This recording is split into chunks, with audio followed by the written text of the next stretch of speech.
السلام عليكم الاخوان، سمعوا هذا الفيديو من بعد نعلقوا عليه. البارح وقعت واحد اللعيبه زوينه. نرجس الحلاق حطات واحد المشهد من الفيلم ديال ستايلش مضروبه وداك الشيء وطاقاتني بحكم انني مخرج ديال الفيلم، والناس غلطات بزاف كيصحاب لي راه انا ضربتها.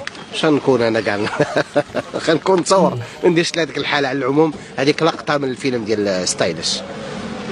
كيف ما سمعتوا متابعي الكرام، هذا المخرج جواد الخوضي، المخرج ديال واحد الفيلم اللي ممثله فيه نرجس الحلاق. هذه الممثله المغربيه المعروفه خرجت في واحد المقطع قصير على التيك توك مضروبه في وجهها، مكرفصه عينيها زورق، تتقول بان المخرج هذا المخرج هذا اتكرفص عليها وضربها، يعني وكتقولها تتمثل بمعنى الكلمه، ماشي زعما راه كضحك ولا.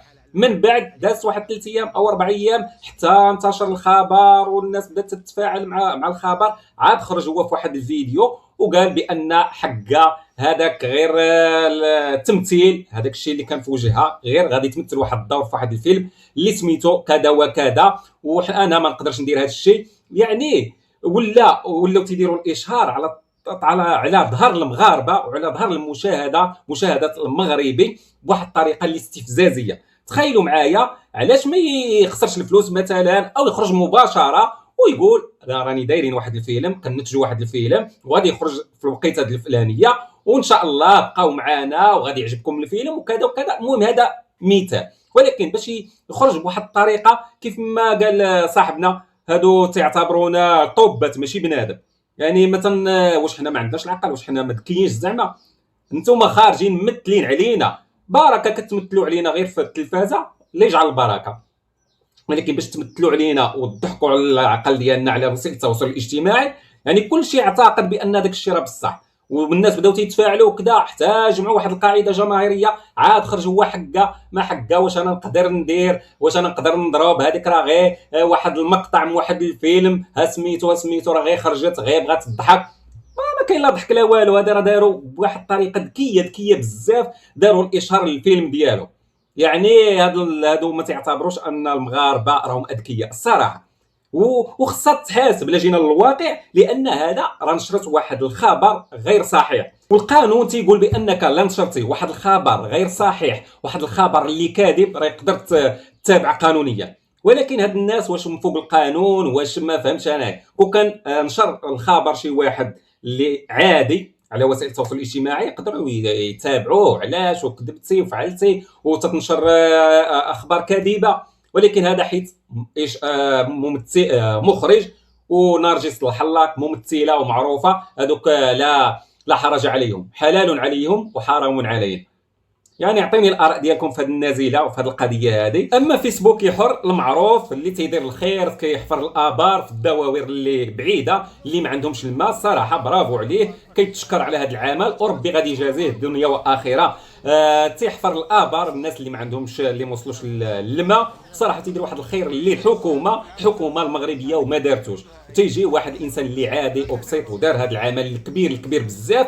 لكن المفاجاه في واحد المنطقه في المغرب بداو تيحفروا واحد البير، هو تيخرج واحد السائل اللي تيبان بانه بترول، وكيف ما قال هو كيف ما شفتوا في الفيديو فيسبوك يحر تيقول بانه بترول حقيقي، انه جربوه في الموتور ديال باش يطلعوا الماء، جربوه في الطوموبيل، خدم واحد المده ولا يعني الموتور حبس. علاش؟ لانه مازال خصو يتكرر، مازال خصو العمليه باش يولي البترول 100% لصالح باش يديماري مثلا الموتور ديال الطوموبيل او الموتور ديال باش يطلعوا الماء. يعني هذا الفيسبوك يحر راه واقعي وانسان اللي خالق، انسان اللي ما كيكذبش، راه قال الصراحه. ولكن من بعد ما انتشر الفيديو بواحد الطريقه اللي كبيره بزاف، خرجت السلطات وتتقول ان هذا الخبر كاذب، وان ما كاينش البترول في المنطقه ديال القنيطره، لان هذه المنطقه كاينه في قنيطره، وان ما كاين حتى شي دليل على ان كاين البترول تما.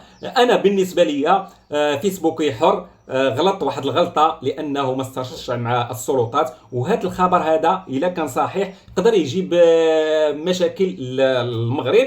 وراح عارفين المتربصين بالمملكه المغربيه غادي يقولوا بان راه كاين ثروات، ربما السلطات تقدر تنادي عليه وتستمع له، لان هذا تعتبر كذلك واحد الخبر اللي كاذب. هو ما قصدش الصراحه، هو فقط بغى يبارطاجي واحد المعلومه مع المتابعين ديالو ومع المغاربه وعادي. اما بالنسبه للقضيه القانونيه ربما غادي يمنعوه مره اخرى باش ينشر شي خبر بحال هكا، لان هذا الخبر شويه حساس، ماشي خبر عادي، لان هذه راه ثروه ولا كانت بصح راه تقدر تجبد النحل على المغرب.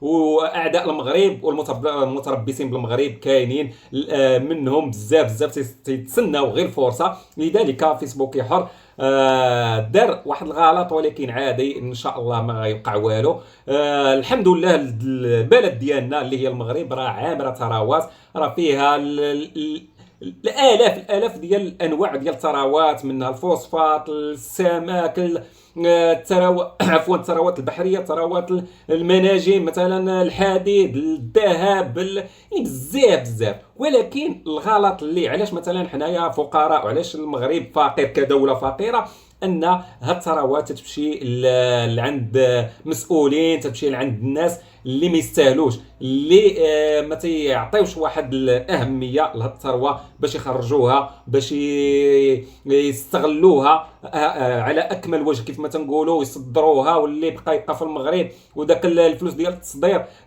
تقسم على المغاربه بواحد الطريقه اللي منصفه. ولكن هاد الثروه هذه ما كاينيش مسؤولين، رغم الخطابات ديال الملك اللي تيخرج في كل خطاب ديال العرش تيربط المحاسبه المسؤوليه بالمحاسبه، وتيقول بان المغاربه عندهم الحق في الثروه ديالهم، عندهم الحق في اي حاجه اللي كاينه في المغرب راه المغاربه عندهم الحق فيها. ولكن للاسف مازال بعاد على اننا نتقاسموا هاد الثروه هذه، رغم كيف ما قلت لكم الخطابات ديال الملك اللي تاكد بان هاد الشيء ديال المغاربه هما الولا ديال الشعب. احنا شفنا الا بغينا نعطيو مثال باليابان، مثال الصين راه حنايا في واحد الفتره ديال الثمانينات راه حنا كنا احسن منا، لا في التنميه البشريه، لا في التعليم، لا في اي حاجه، حنا كنا فايتين. تخيلوا معايا الصين، تخيلوا معايا البرازيل هي جات غير مورانا وطورت راسها ولات من الدول الناميه. بزاف ديال الدول، علاش هادوك الناس خدمت، الناس طورت راسها، المسؤولين خصوصا المسؤولين اللي شادين الدوله ما تيغشوش، تيخدموا بلادهم بالنيه الصافيه. وبزاف ديال العوامل اللي خصها توفر في المسؤولين ديالنا باش ان شاء الله الثروات اللي عندنا في المغرب تستفد منها الدوله ويستفد منها كذلك الشعب. نبغي الاراء ديالكم كذلك في هذا الفيديو ديال فيسبوك حر، ونتمنوا الخير للقدام. نبغي الاراء ديالكم، وما تنساوش تشتركوا في القناه وكذلك تفعلوا الجرس على الكل باش توصلوا بكل ما هو جديد مفيد باذن الله. والسلام عليكم.